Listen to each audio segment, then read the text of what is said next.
오늘 말씀은 이렇게 시작합니다. 12장 7절입니다. 여러 계시를 받은 것이 지극히 크므로, 바울이 이제 한 가지 계시가 아니라 여러 계시를 받았다고 이야기합니다. 이제 앞에 12장 1절을 보시면은 그 받은 여러 계시 중에 하나가 나옵니다. 12장 1절 말씀 다 같이 읽어보시겠습니다. 시작.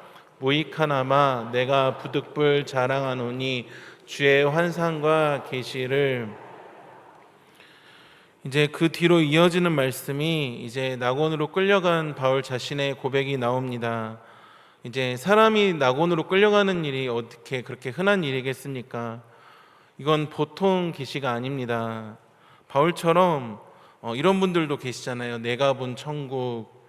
그분들의 이야기가 진짜인지 아닌지는 저는 잘 모르겠습니다. 사실 관심도 없습니다. 성경에서 이제 천국에 가본 바울은 하는 말이요, 2절에서도 나는 모르거니와 하나님은 아시느니라, 3절에서도 나는 모르거니와 하나님은 아시느니라, 4절에서도 말로 표현할 수 없는 말을 들었으나 사람이 가히 이르지 못할 말이로다. 계속해서 자신은 모르는데 하나님은 아신다라고 하고, 이제 말로 표현할 수 없는 말이고 가히 이르지 못할 말이라고 이야기합니다. 그렇다면 그 가히 이르지 못할 말을 어떻게 책까지 써서 낼 수 있을까요? 그래서 저는 누가 뭐 천국 갔다 왔다 이런 이야기를 잘 믿지 않습니다. 성경의 표현대로 가히 이르지 못할 말들인데 어떻게 가히 이르지 못할 말들을 책에 담아낼 수 있었을까요? 또 만약에 그게 그 이야기들이 굳이 필요했다면은 바울 자신이 썼겠죠. 근데 바울은 천국에 갔으면서도 그런 것들을 쓰지 않고 어떻게 하냐면 침묵합니다. 그러면서 이 낙원에 끌려갔다 온 것의 결론은 약한 것들에 자랑하지 아니하겠다라고 이야기합니다. 그리고 바울이 받은 또 다른 계시로는 어떤 계시가 있냐면 예수님을 만난 것이 있습니다. 사울은 예수님을 만난 후에 완전히 다른 사람이 되거든요. 사도행전 8장 3절 말씀에 사울에 대해서 이렇게 이야기합니다. 사울이 어떤 사람이냐면요, 사울이 교회를 잔멸할세 각 집에 들어가 남녀를 끌어다가 옥에 넘기니라. 여기서 잔멸이라는 단어가 리마이노마라는 단어로 이제 폭력을 사용해서 신체나 인격에 이제 크나큰 손상을 주는 행위가 잔멸이라는 단어입니다. 이제 교회를 잔멸하고 성도들을 잔멸하고 그냥 보이는 사람만 이제 잡아 끌어간 것이 아니라 각 집에 들어갔대요. 그리고 남녀를 끌어다가 옥에 넘기는 그런 일을 했던 사람이 바로 사울입니다. 그다음 예수님을 만났을 당시에도 사도행전 9장 1절에 이런 말씀이 있습니다. 다 같이 읽어보겠습니다. 시작. 사울이 여전히 위협과 살기가 등등하여, 그러니까 여전히 위협과 살기가 등등해서 대제사장에게 갑니다. 2절 말씀 읽어보겠습니다. 시작. 다메섹 여러 회당에 가져갈 공문을 청하니 이는 만일 그 도를 따르는 사람을 만나면 남녀를 막론하고 결박하여 예루살렘으로 잡아오려 함이라. 그러니까 남녀를 막론하고 결박하여 예루살렘으로 잡아오려고 합니다. 그런 사울에게 예수님께서 나타나셔서 사울아, 내가 어찌 나를 박해하느냐? 이제 교회를 박해하고 이제 잔멸한 사울에게 예수님께서는 너가 왜 교회를 박해해? 성도를 박해하느냐라고 하지 않으시고 나를 박해하느냐라고 이야기하십니다. 그러면서 만나 주십니다. 이걸 보고 우리가 생각해 볼 수 있는 것은 예수님을 만난 인생은 완전히 뒤집어진다는 것입니다. 내가 옳다고 생각했던 것이 이제 완전히 뒤집어지는 일. 예수님 만나기 전에 사울은 자기가 하는 일에 대해서 언제나 옳다고 생각했습니다. 근데 그게 완전히 뒤집어져 버리는 거예요. 예수님을 만나면 이런 찬양도 있잖아요. 나 이제 주님의 새 생명 얻은 몸, 이전에 좋던 것 이제는 값없다라고 우리가 찬양합니다. 예수님을 만나게 되면은 예전에 좋던 가치가 이제 쓸모 없어지거든요. 그런데 그 정도에서 끝나는 것이 아니라 가치관이 바뀌고 생각체계가 완전히 뒤바뀌어지는 것이죠. 내가 옳다고 생각하는 것이 완전히 뒤집어지는 일, 그게 예수님을 만나는 것이고, 바울 자신이 예수님을 믿게 된 것, 하나님의 사람이 된 것 자체가 하나님의 말할 수 없는 은혜고 참된 계시였습니다. 그러한 경험 계시를 받은 사람이 사울, 사도 바울입니다. 그러했기에 누구보다도 이러한 계시를 받은 것이 지극히 크다고 오늘 7절에 이야기하는 것입니다. 이런 계시를 받은 것이 너무나도 크다 보니까 자만하지 않게 하시려고 육체의 가시 곧 사탄의 사자를 주셨다라고 이야기합니다. 이 육체의 가시는 일반적으로 신체적 질병을 이야기한다고 해석을 하는데 눈병이라는 것이죠. 근거는 갈라디아 4장 15절에 이런 말씀이 있습니다. 너희의 복이 지금 어디 있느냐? 내가 너희에게 증언하노니 너희가 할 수만 있었더라면 너희의 눈이라도 빼어 나에게 주었으리라. 그러니까 너희의 눈이라도 빼어 나에게 주었으리라. 눈을 왜 빼서 줍니까? 바울의 눈이 불편해서 그랬을 것이다 라는 것이고, 그리고 6장 11절 말씀 다 같이 읽어보겠습니다. 시작. 내 손으로, 그러니까 그냥 글자라고 하지 않고 성경에서 큰 글자라고 하거든요.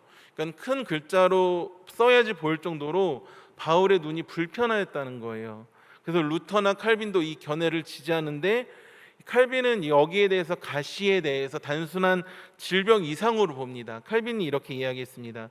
이 가시는 그를 낮추기 위한 하나님의 도구로 고통스러운 질병일 수 있으나 단지 육체 고통뿐 아니라 그의 사역에 대한 대적자들, 시험, 마음의 괴로움 등이 복합적으로 작용한 것이라고 볼 수 있다. 그런데 본문이 밝히지 않은 것을 억지로 정하지 않는 것이 개혁신학적 입장입니다. 그래서 우리는 대신에 하나님께서 왜 그러한 바울의 고통을 허락하셨는지를 생각해 봐야 됩니다. 하나님께서 바울에게 가시를 준 이유가 뭐라고요? 자만하지 않게 하려 하심이라. 이것을 메시지 성경에서 이렇게 번역합니다. 받은 계시들이 엄청나고 또 내가 우쭐거려서는 안 되겠기에 주님께서는 나에게 장애를 선물로 주셔서 늘 나의 한계를 절감하도록 하셨습니다. 장애를 선물이라고 하고 이제 한계들을 절감하도록 하나님께서 하셨다는 겁니다. 이러한 눈의 병, 장애, 사역에 대한 대적자들, 시험, 또 우리가 겪는 마음의 괴로움, 이런 것들에 대해서 바울은 지금을 사는 우리랑 똑같이 반응해요. 어떻게 하냐면요, 이 문제를 치워달라고요. 8절 말씀 다 같이 읽어보겠습니다. 시작. 이것이 내게서 떠나가게 하기 위하여 내가 3번 주께, 몇 번이나 간구를 하냐면 3번이나 주님께 간구합니다. 한국에서도 이런 말이 있잖아요. 3세판이라고. 한 번에서 안 되면 2번, 3번까지 해봐야 된다고. 근데 여기서 말하는 3번은요, 첫 번째로 정말로 바울이 실제로 3번 기도했을 수도 있습니다.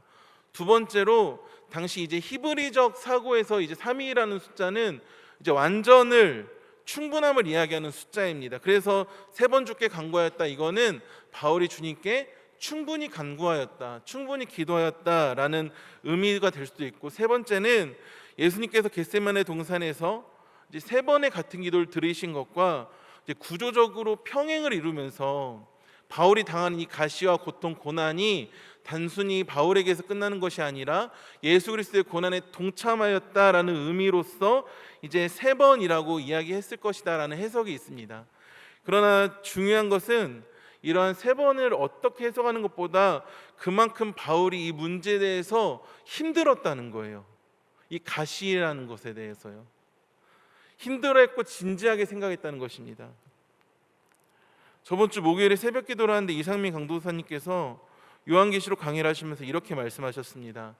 우리의 두 눈에 이 상황이 어떻게, 왜 일어났는지를 묻는 것이 아니라 이 일을 통해서 하나님이 어떠한 일을 하실지, 나를 향한 말씀이 무엇인지, 나를 향한 뜻이 무엇인지를 물어야 한다는 것이죠.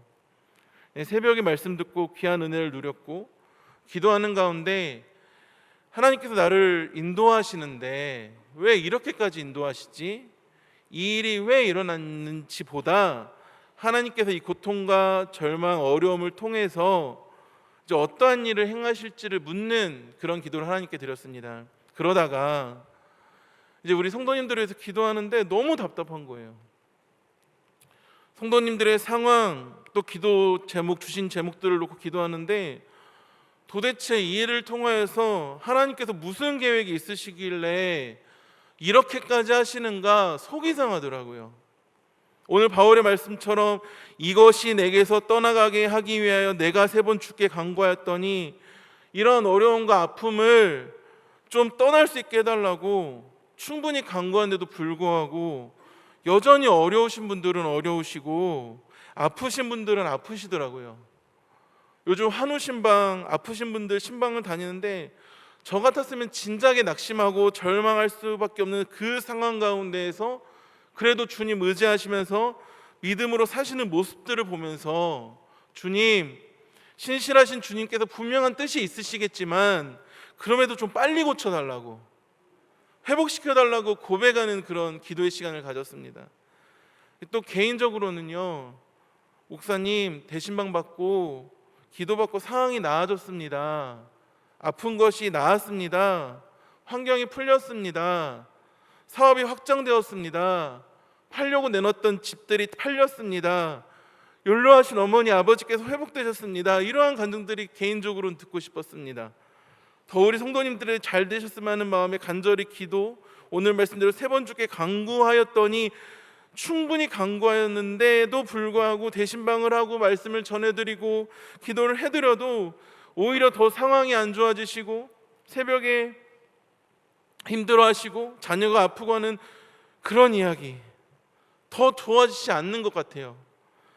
기도하는 가운데 하나님 이거 너무 하시는 거 아니냐고. 목사라고 다르지 않지만 그래도 목사가 기도했더니, 목사님께 기도 요청을 했더니 상황이 풀리더라, 모시고 예배했더니 잘 되었더라, 좀 좋은 소식, 복된 소리가 들려야 되는 것 아니냐고. 하나님 너무 하시는 거 아니냐고. 대체 왜 이렇게까지 하시냐고 기도하게 되었습니다. 제 머리로 이해하려고 해도 도저히 나지 않는 이 상황, 기도 제목들이 이해가 되지 않는데 기도하는 가운데 이 말씀이 생각나게 하셨습니다. 9절 말씀 다 같이 한번 읽어보겠습니다. 시작. 나에게 이르시기를 내 은혜가 내게 족하도다. 이는 내 능력이 약한 데서 온전하여 짐이라 하신지라. 그러므로 도리어 크게 기뻐함으로 나의 여러 약한 것들과 자랑하리니 이는 그리스도의 능력이, 아멘, 내 은혜가 내게 족하도다. 이 말도 안 되는 상황들이, 아픔들이 하나님께서는 뭐라고 이야기하시면 은혜라고 하세요. 그리고 그냥 은혜다 이 정도가 아니라 내 은혜가 내게 족하다, 족한 은혜라고 말씀하십니다. 그러면서 내 능력이 약한 데서 온전하여짐이라 하신지라. 하나님의 능력이 약한 데서 온전하여진다고 하십니다. 도대체 하나님께서 어디까지 약해지게 하시려고인지 약한 데서 온전하여진다고 하시네요. 여기서 온전하다라는 단어는 텔레이오, 완전하게 하다, 성취하다, 완성된다라는 의미입니다. 하나님의 능력이 나의 약함 가운데서 단순히 이루어진다 정도가 아니라 성취된다 이 정도가 아니라 완성이 된다는 거예요. 이것을 메시지라는 성경에서 이렇게 번역합니다. 다 같이 읽어보겠습니다. 시작. 내 은혜가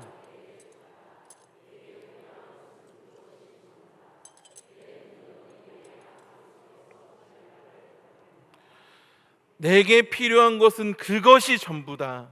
이게 전부라고 하십니다. 내 능력은, 하나님의 능력은 내 약함 속에서 진가를 드러낸다라고 말씀하십니다. 하나님께서 바울이 그렇게 기도하는 가운데 자신의 장애, 아픔을 몰아내달라고, 환경 좀 바꿔달라고 고백하는데도 하시는 말씀이 그렇게 살라는 거예요. 그렇게 사는 것이, 그렇게 힘든 가시를 안고 사는 것이 바로 하나님의 능력이 온전하여지는 것이라고 하시고 완성이라고 하시고 그것이 필요한 것의 전부라고 하십니다. 이게 받아들여 주십니까? 자만하지 않게 하시려고 주시는 가시라는 거예요. 그런데 이어지는 말씀 더 황당한 게 바울이 고백하는데요. 그러므로 도리어 크게 기뻐함으로 나의 여러 약한 것들의 12장 10절입니다. 그러므로 도리어 크게 기뻐함으로 나의 여러 약한 것들에 대해서 자랑하리니 이는 그리스도의 능력이 내게 머물게 하려 함이라. 그러므로 도리어 어떻게 된다고 되어 있습니까? 크게 기뻐한다. 여러 약한 것들에 대하여 자랑할 때 억지로 하는 것이 아니라 도리어 크게 기뻐한다고 하십니다. 우리의 어려움, 고난 등으로 인하여서 여러분 기뻐하실 수 있으십니까? 이날은 감사할 날이시죠. 기뻐하실 수 있으시겠습니까? 감사하실 수 있으시겠습니까? 욥기를 보면요, 황당한 것이 욥의 가족들이 다 쓸려나가요. 제가 왜 쓸려나간다고 표현하냐면 진짜 쓸려나가서 그래요. 스바 사람이 와서 죽이지, 하나님의 불이 하늘에서 떨어져서 양과 종들을 다 살라버리지, 갈대아 사람들은 와서 종들을 죽이지, 자녀들은 바람으로 집이 무너져서 죽지, 말 그대로 쓸려나간 겁니다. 그 가운데 욥은 고백하는데 욥기 1장 20절 21절입니다. 욥이 일어나 겉옷을 찢고 머리털을 밀고 땅에 엎드려 예배하며 이르되 내가 모태에서 알몸으로 나왔사온즉 또한 알몸이 그리로 돌아가올지라. 주신 이도 여호와시오 거두신 이도 여호와시오니 여호와의 이름이 찬송을 받을지니이다. 그 상황에서도 욥은 예배합니다. 그러면서 하나님의 이름을 찬송합니다. 그런 욥에게 하나님께서 복을 주십니다. 마지막 욥기 42장 12절 13절 다 같이 읽어보겠습니다. 시작. 여호와께서 욥의 말년에 욥에게 처음보다 더 복을 주시니 그가 양만 4천과 낙타 6천과 소 1,000겨리와 암낙이 1,000을 두었고 또 아들 7과 딸 3을 두었으며. 말씀은 말합니다. 욥에게 처음보다 더 복을 주셨다라고 말씀을 하시는데, 이 말씀을 보는데 이제 막 아버지가 된 저로는 이해가 안 되는 거예요. 자녀들이 다 죽어나가고 나중에 하나님께서 복을 주셔서 새로운 자녀들을 주신다고 그게 죽은 자녀들을 대신할 수 있을까? 진짜 복이라고 생각할 수 있을까? 물질은 괜찮거든요. 있다가도 없고 없다가도 없으니까요. 지금도 없어요. 왜 웃으시지? 근데 가족은 그렇지 않잖아요. 가족은 단순히 예전보다 많이 주셔서 그게 복이라고 하기에는 욥의 상처는 너무 크죠. 자기가 잘못해서 벌어진 일도 아닌데, 있던 가족이 죽고 부활한 것도 아니고, 그런데 그 상황이 욥에게 있어서 약할 때 강압이 되는 시간들, 은혜가 족한 시간이라는 겁니다. 오늘 말씀의 표현대로라면은. 그래서 그 뒤에 그 딸들의 이름에 대해서 설명하는데 여기에 성경 어디에도 욥의 감정의 표현은 나와 있지 않습니다. 그저 그 이쁜 딸들에게 오라비드처럼 기업을 주었고, 욥기의 마지막 절이 어떻게 끝나냐면요, 다 같이 읽어보시겠습니다. 욥기 40장 17절입니다. 시작. 네, 어떠한 감정 표현도 없이 그냥 늙어 나이가 차서 죽었다라고 나옵니다. 제가 죽고 나서 천국에 가서 욥에게 물어보고 싶어요. 정말 예전에 사랑했던 자녀들이 다 죽고 새로운 자녀들을 주셨는데 정말 행복하셨냐고, 그게 복이라고 생각되셨냐고. 그때 욥 믿음의 선배님께서는 오늘 고린도후서 말씀처럼 말씀하실 것 같았습니다. 그저 하나님의 은혜가 내게 족하였기 때문에 그 시간들을 견뎌낼 수 있었다고. 성도님들 신방할 때 해주시는 말씀이요, 목사님 이러이러한 제목이 있어요, 기도해 주세요, 기도 요청을 하시는데 거기에서 끝나시는 것이 아니라 제 상황이 이렇게 어렵습니다, 그럼에도 불구하고 감사하시대요. 오늘도 감사 찬양하지 않았습니까? 이 정도인 것에 감사하시대요. 그리고 오히려 더 금식하시면서 기도하신다고 하고, 금식하면서 하는 기도는 더 응답이 빠르다고 하시면서 그래도 기뻐하신다고 하고, 그래도 감사하신다고 말씀하십니다. 젊은 목사가 볼 때는 하나도 기뻐할 내용이 아니거든요. 근데 그냥 이렇게 가만히 손 놓고 있으면 되나? 뭐라도 해야 할 것 같은데 그 상황에서 오히려 더 기뻐하신다고, 감사하신다고, 기도하신다고 이야기를 주시는데, 기도에 들어갔다가 제가 더 위로를 받고 옵니다. 그 모습을 보면서 느끼는 것은 다른 것이 아니라 이게 능력이구나, 이게 주님 안에서 온전해지는 모습이구나라는 것을 느낍니다. 상황은 해결되지 않았습니다. 그대로입니다. 여전히 문제는 문제고 어려움은 어려움인데 그 어려움을 겪어나가시는 우리 성도님들은 다르게 살아가시더라고요. 믿음으로 살고 계셨습니다. 그 모습을 보면서 이건 능력이 아니고 도무지 설명이 되지 않는, 이게 능력이지 뭐가 능력이겠습니까? 세상 사람들은요, 믿지 않는 사람들은요, 말도 안 되는 환경에 잠식되어서 겉으로는 멀쩡한 척하기도 하고 속은 썩어 문드러지면서 결국에 잘못된 선택을 하기도 하고 또는 도피하기도 하고 다른 방법으로 해결하려고 노력합니다. 그러면서 해결되고 이런저런 모습이 얽히면서 어떻게든 아둥바둥 살아가는 것이 인생 아니겠습니까? 그러나 성도의 삶, 성도의 삶은, 신앙생활은 그냥 아둥바둥 어찌저찌 어영부영 살아가는 것이 아니라 나를 구원해 주신 주님이 계시다, 그 구원의 은혜, 살려주신 은혜, 자녀 삼아주신 은혜가 너무나 크기에 삶의 문제 가운데, 어려운 가운데 여전히 문제는 해결되지 않고 앞에는 홍해가 가로막고 있고 뒤에는 애국 군대가 쫓아오는 것 같은 상황에서도 여전히 기도하시면서 문제는 길이 될 것이다, 그 문제에 얽매이는 것이 아니라 하나님께 얽매이시면서 다르게 반응하고 다르게 살아가는 것, 그것이 거룩이잖아요. 그것이 성도의 삶인 줄 믿습니다. 모든 것을 해결해 주는 것이 사랑은 아닙니다. 오히려 사랑하기 때문에 내버려 두기도 하고, 사랑하기 때문에 어려운 길로 이끄는 경우가 많습니다. 오히려 더 많습니다. 사랑하기 때문에 꾸중하고, 사랑하기 때문에 혼내고 체벌하는 경우도 많습니다. 사랑이라는 것을 바라보는 어린아이와 부모의 마음은 서로 다른 것이에요. 시야도 다르고요. 하나님께서 우리를 사랑하십니다. 믿으십니까? 너무나 사랑하십니다. 믿으십니까? 여기서 아멘이 안 나오면 곤란한데요. 하나님은 우리를 사랑하십니다. 믿으십니까? 너무나 사랑하시는데 그 사랑해 주시는 방법과 크기는 우리의 생각보다 크고 다르고 이해할 수 없고, 그렇지만 자신의 자녀를 아끼지 않고 내어주시고 구원해 주시는 은혜의 사랑입니다. 하나님이 완전하시기 때문에 때론 우리가 그 사랑은 이해가 되지 않아도 받아들이고 감사해야 되는 것입니다. 그것이 믿음이고 순종이죠. 10절 말씀 다 같이 읽어보겠습니다. 시작. 그러므로 내가 그리스도를 위하여 여러 약한 것들과 능욕과 궁핍과 박해와 곤고를 기뻐하노니 이는 내가 예전에 나에게 있는 이 고통의 이유를 몰랐거든요. 근데 성경에 보니까요, 그리스도를 위하여라고 되어 있습니다.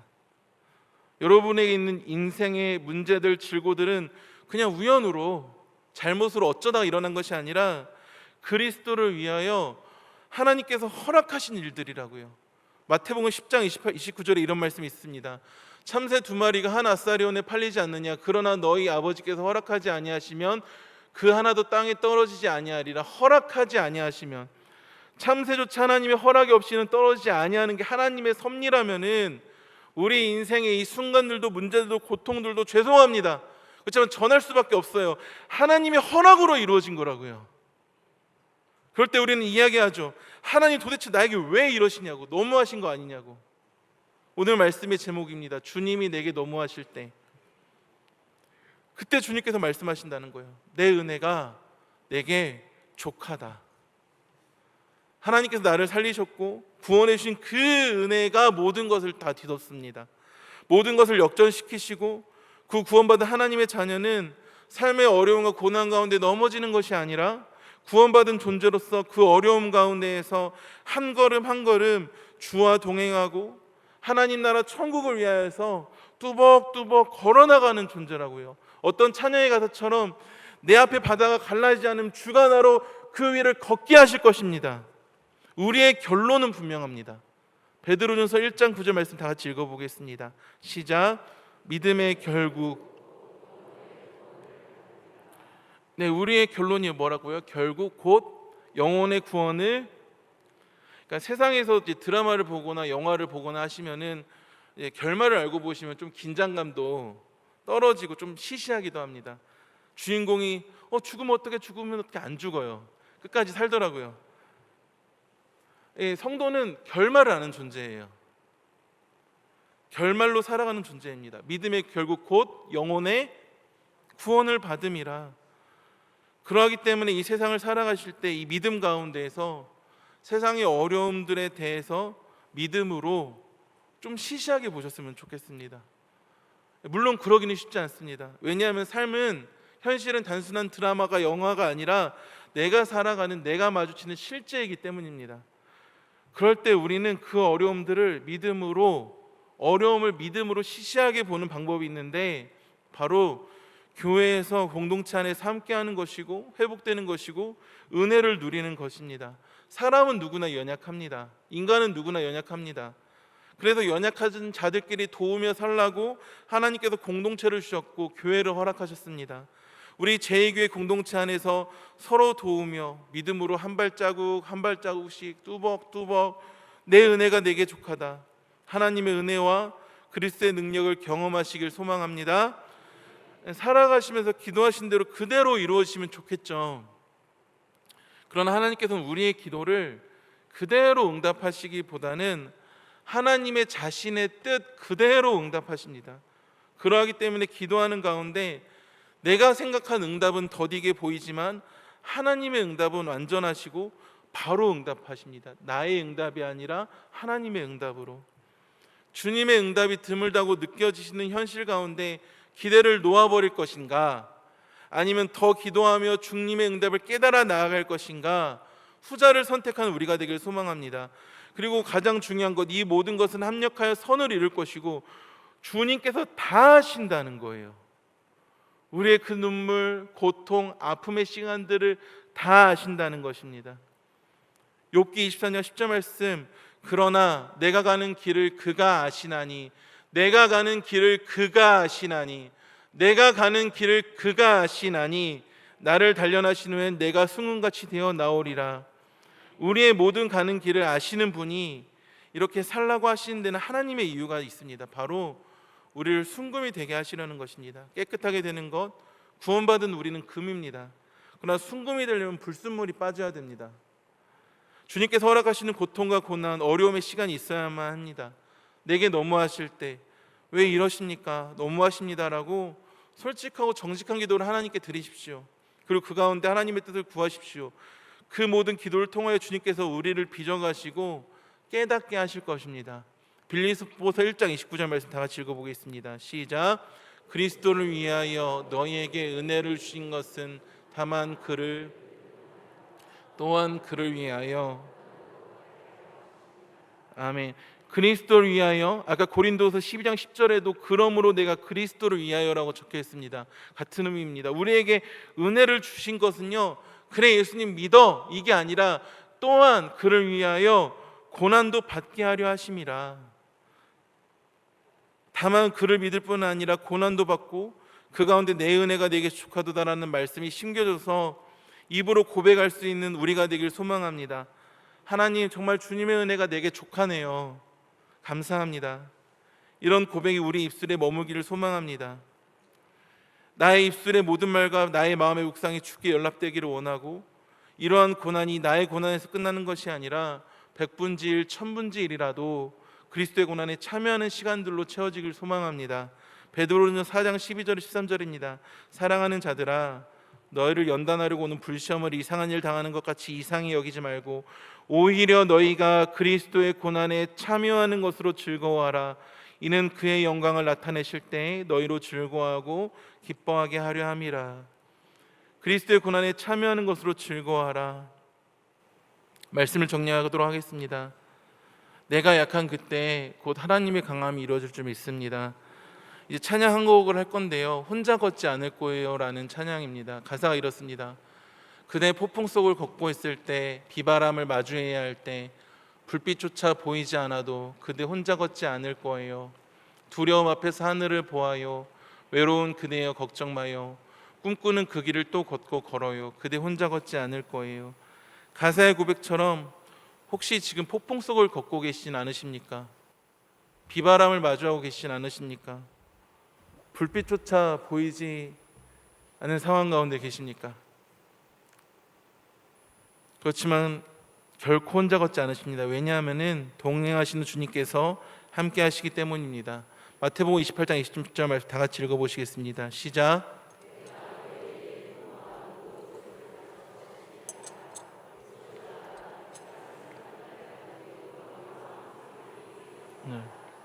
아멘. 세상 끝날까지 너희 항상 함께 있으리라. 끝날까지입니다. 항상 함께 계십니다. 두려움 앞에서 하늘을 보십시오.